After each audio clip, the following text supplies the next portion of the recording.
ልጁ በትክክል የራሱ ነው እንዴ? ልጁ የራሱ ባትሆን እቺ ልጅ እንዴት ትጋፈጥ ነበር እንዴ? እንግዲህ እንደሰማችሁት ነው። መግቢያ ላይ ቀንጨብ አርጌ ያስደመጥኳችሁን ብዙ ነገር ነው ያለችው። እኔ ግን አጠርና መጠን ያለችዋን ነገር ነው ቆረጥ አርጌ ወደ እናንተ ያደረስኩላችሁ። ነገር ግን በፊትም እንዳልኩት አሁንም እንደምለው ደግሜ ምንም የተረገዘ ልጅ የለም። ግን እሙ ያለች ያለችው ልጁ የራሱ ነው። የራሱ ልጅ ባይሆን ኖሮ መሸሽን አይመርጥም ነበረ። በዚህ ልክ እንደዚህ ጠባይ የነሳውና ያነጫነጨው ነገር ልጁ የሱ እንደሆነ ልቦ ነው ስለሚያቅ ነው መሸሽንም የመረጠው ነው እያለች ያለችው። እሳትና ጭር ተገናኙ በአንድ ቦታ ላይ አይላቀቁም። አስክራ አጠጥተው ምናምን ነገር ተደርጎም ሊሆን ይችላል ነው እያለች ያለችው። በእርግጥ ሊደረግ ይችላል እንደዛ አይነት ነገር። ግን ደግሞ ምንም የተረገዘ ልጅ እንደሌለ እኔ ደጋግሜ ተናግሬያለሁኝ። ምክንያቱም ከቅርብ ርቀት የሚያውቋቸው ሰዎች ለእኔ ስለሚነግሩኝ። ነገር ግን ደግሞ የብሩኬ ችግሩ ሌላና ሌላ ነው።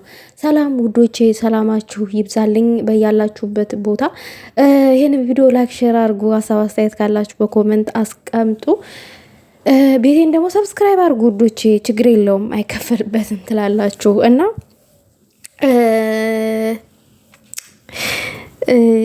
እንደሰማችሁት ነው። የሆኑ ነገሮችን ልል ነው የመጣሁት ውዶቼ። በጣም ማውራት የምፈልጋቸው ነጥቦች አሉ። ይሄ ብሩኬ ልጁ የሱ ነው ስለተባለው ነገር ምንም የተረገዘ ልጅ የለም በቅድሚያ። ነገር ግን ደግሞ ብሩኬ በዚህ ልክ ዙሪያ ጥምጥም የሄደው በቃ ከሀይሚ ህይወት መውጣት ፈልጎ ሊሆን ይችላል። እንደዛ ነው እኔ የተረዳሁትኝም። ከዚህ በፊትም የሰማሁትም ይችን ሴት ያመጣት ለድራማ ነው። ኦዲየንስ ምን ያክል ብሩኬ በአንድ በቱ ተናግሮታል የሆነ ታይም ላይ ማለት ነው።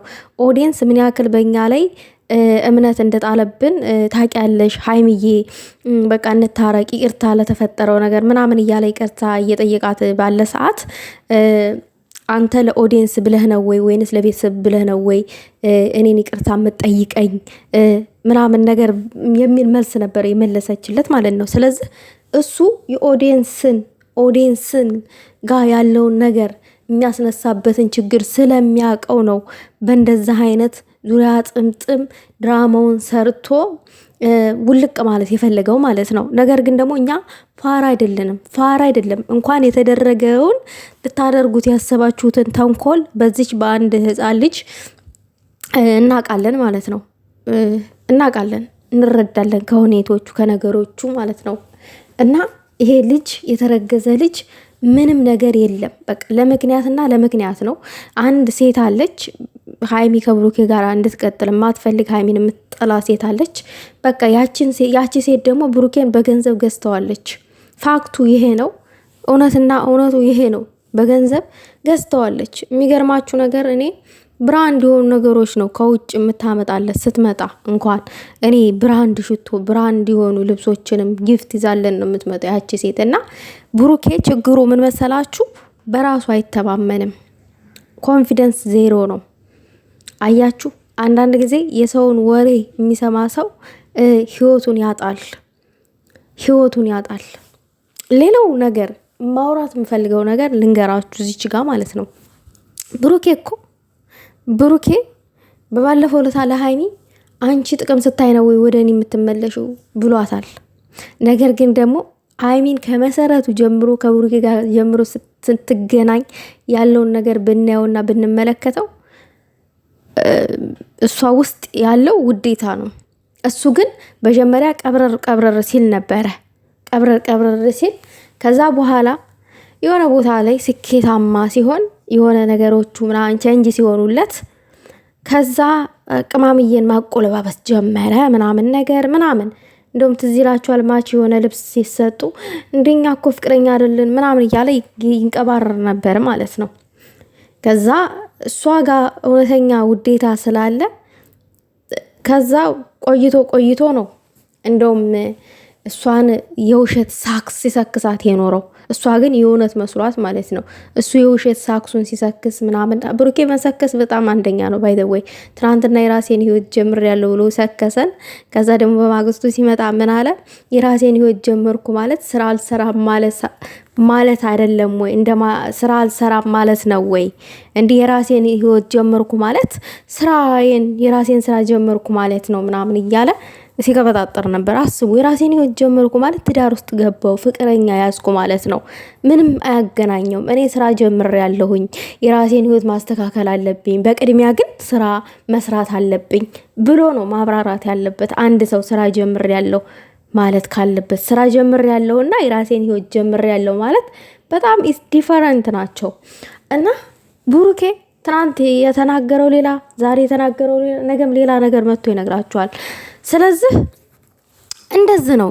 ሀይሚ ብቻ ናት በአቋሟ የጸናች፣ በፍቅርም በሏት በውዴታም በሏት በማንኛውም ነገር እና የእሱ ወዳጆች ደግሞ በቃ ቀይ ምንጣፍ አንጥፈን ምናምን እንሸኘዋለን፣ ውጭ ሊሄድ ነው አሜሪካ እያሉ እየፈነጠዙ ነው ያሉት። ያሳካለት መሄድ ይችላል። አው እኔ ጥሩ ነገር ነው የምመኘው፣ ለሰው ልጅ ክፉ አልመኝም። ያሳካለት። ነገር ግን ቢሄድም አይሳካለትም ማለት እምባለ የንጹህ ሰው ልብ አለ እዚህ ጋር ደምቷል። እና አይ ቲንክ ከመጀመሪያው ጀምሮም ማን ለጥቅም እንደቀረበ እና ማን ለፍቅር እንደቀረበ እናውቃለን ጠንቅቀን። እና ግን ልጁ የሱ ነው ምናምን ነገር ላልሹ ምንም የተረገዘ ነገር የለም የኔ ማር። ምን መሰለሽ እሱን ራሱን ነፃ ማውጣት ስለፈለገ ነው ከኦዲየንሶቹ ማለት ነው።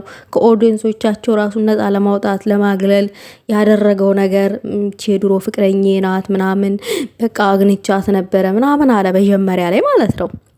ከዛ በኋላ እሷ መታመናለች እርግዣለሁ አለች። እንግዲህ ያው አርግዣለሁ በይ ተብላ ነው። ከዛ ምንድነው ያለች በይ ተብላ ያለችው ልጅቷ አንቺ ነሽ ያለ ቦታሽ ያለሽው፣ አንቺ ነሽ የማትፈለጊበት ቦታ ያለሽው ብላ አለቻት ሀይሚን። ማን ነው እንደዛ ያላት? ብሩኬ። ምክንያቱም አንቺ ነሽ እኔ ያልፈልጋትም ብሎ ስለነገራት ነው ያቺ ልጅ እንጂ እሷ ዝም ብላ ከመሬት ተነስታ አንቺ የማትፈለጊበት ቦታ ነው ያለሽው ብላ አትተረተርም። በያት ስለተባለች ነው በድራማ መልኩ ልክ ልኳን ሲነግሯት ነበረ ለሀይሚዬ። ስለዚህ ደግሞ እኔ ከምንም በላይ ከማንም በላይ ያናደደኝ የሀይሚ አባት ናቸው። ጨጓሬን የላጡት ማለት ነው። የሆነ በድሮ ስታይል ነው እየሄዱ ያሉት። ድሮ አሁን እናንተ አልፈልግም ስትሉ ኖ እሱን ማግባት አለባችሁ ተብላችሁ ትወረወራላችሁ። ደስ የሚለው ነገር እኔ የዛ ጣም ፋንታ አልደረሰኝም፣ እግዚአብሔር ይመስገን። በቃ ራሳቸው ቤተሰብ ብቻ ልዩን ስለወደዱት ይሰጧቸዋል፣ ይወረውሯቸዋል። እና ጋሽዬ ከዚህ በኋላ ነገሮቹን ባያበላሹ ጥሩ ነው። ልጅቷ ራሷን ታዳምጥ። ፍቅር በልምጥምጫ አይሆንም ብላለች። ልክ ናት፣ በልምጥምጫ አይሆንም። ዛሬ የተለማመጠችው ውዶቼ ነገም እየተለማመጠ ልትኖር ነው። ጥፊም እኮ አለ፣ መደብደብም ብዙ ነገሮች እኮ አሉ። ያልተፈለገ የተበላሸ ፍቅርን ስትኖሩት የሆነ ህይወታችሁን ደስተኛ ሆናችሁ አትኖሩ። ሁሉ ጊዜ ጥል ነው የሚሆነው፣ ሰላም ያጣ ትዳር ማለት ነው። ስለዚህ ይቺ ሀይሚ አሁን እጇን እግሯን ጉልበቷን ስሞ ጠጉሯን አሻሽቶ የኔ ንግስት ብሎ ምናምን ነገር ሊያገባት የተዘጋጀ ወንድ ተደርድሯል። ይሄ ነው የማይባል ጨዋ ወንዶች ማለት ነው። ሙሽ አንድ ጊዜ እንደዚህ ጎንበስ ስላለ እኔ እግርሽ ላይ ወድቄ ራሱ አላቀናሽኝ። ምንድነው ማለቃቀስ? ወንድ ልጅ እንደዚህ ያለቃቅሳል እንዴ? ይሄ እኮ ለእሷ ክብር እንደሌለ ፍቅር እንደሌለ ነው የሚያሳየው። ወንድ ልጅ ለሚስቱ ጎንበስ ካላለ፣ ሴት ልጅም ለባሏ ጎንበስ ካላለች ምንድን ነው ታዲያ እዚህ ጋር ፍቅሩ? የፍቅሩ ትርጉም የቱ ጋር ነው? የትዳር ትርጉሙ? ፍቅር ሲኖር እኮ ነው ወደ ትዳር ውስጥ የምትገቡት፣ ወደ ትዳር ዓለም። በስመ አብ ወወልድ ወመንፈስ ቅዱስ። እውነት ለመናገር ያክል የኔም ህይወት እንደዛ አላንጨረጨረኝም። የምሬን ነው የምላችሁ ውዶቼ። አሁን በእርግጥ ፍቅር ጠፍቷል፣ ጥቅም ሆኗል። የምሬን ነው። እኛ ሴቶች እናፍቅር፣ እኛ ሴቶች እንታመን እንጂ ከስንት አንድ ነው የሆነ በቃ ለፍቅር ሟች የሆነ ወንድ ያለው በአሁኑ ሰዓት። የምሬን ነው ጉዶቼ። ምናልባት የሆነ ነገር አለኝ ካላችሁ ያንን ያላችሁን ነገር ጋጥ አድርጎ ለመሄድ ወይም አረብ ሀገር ነኝ ካላችሁ ጋጥ አድርጎ ገንዘባችሁን ለመሄድ እንጂ የሚቀርባችሁ ይሄ በኢንተርኔት ላይ በተለይ ለሌላ ነገር እንደው ለወደፊት ምናምን ብሎ ለዓላማ ብሎ የሚቀርባችሁ ሰው የለም። እኔ አስረግጬ ስነግራችሁ የምሬን ነው የምላችሁና ልጅ የተባለው ነገር አልቀበለው።